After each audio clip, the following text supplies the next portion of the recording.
IAS institute నిర్వహిస్తున్న all India scholarship exam pass అవ్వండి. 2 years ఫీజులో 50% మాత్రమే పే చేయండి. పురిటిలోనే బిడ్డలను చంపే ఈ రోజుల్లో పిల్లలు పుట్టగానే భారం అనుకుని వదిలించుకునే ఈ సమాజంలో ఎందరో పిల్లలకు తన పాలిచ్చి కడుపు నింపుతోందా తల్లి. ఒకటి కాదు, రెండు కాదు, ఏకంగా 3 లక్షలకు పైగా పసిపిల్లలకు తన పాలిచ్చి ఆ బిడ్డల ఆకలి తీర్చి మాతృమూర్తిగా చరిత్రలోకి ఎక్కింది 36 ఏళ్ల ఓ మహిళ.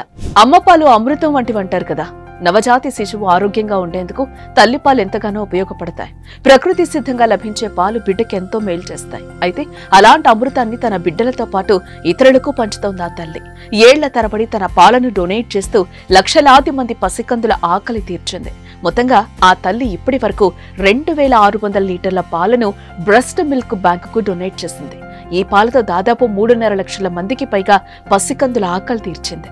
ఇక మిల్క్ బ్యాంకుకు పంపడంతో పాటు తన స్నేహితులు, తెలిసిన వాళ్లు, చుట్టుపక్కల వాళ్ల పిల్లలకు తన పాలనిచ్చానని అమెరికాలోని టెక్సాస్ కు చెందిన అలిస్సా ఒగ్లిట్రిప్ చెప్తోంది. 2010లో కొడుకు పుట్టిన తర్వాత తనకు పాలు ఎక్కువగా పడ్డాయని, పిల్లాడు తాగిన తర్వాత పాలను పిండి మిల్క్ బ్యాంకుకి ఇవ్వడం మొదలుపెట్టానని చెప్పారు.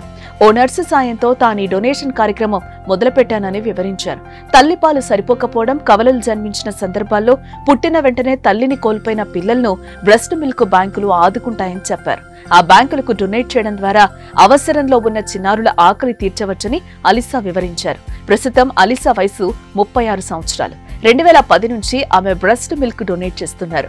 4 ఏళ్లలో 1569 లీటర్ల బ్రెస్ట్ మిల్క్ డొనేట్ చేసి 2014లో అలిసా గిన్నిస్ రికార్డు నెలకొల్పారు. టెక్సాస్ లోని బ్రెస్ట్ మిల్క్ బ్యాంకుకు ఆమె డొనేషన్ ప్రస్తుతం 2645 లీటర్లకు చేరింది. 1 లీటర్ తల్లిపాలతో 11 మంది పసికందుల ఆకలి తీర్చవచ్చని మిల్క్ బ్యాంకు సిబ్బంది చెప్పారు. ఇక ఎందరో చిన్నారుల ఆకలి తీర్చుతున్న అలిసా నిజంగా మాతృమూర్తేనంటూ పొగడ్తలతో ముంచెత్తుతున్నారు.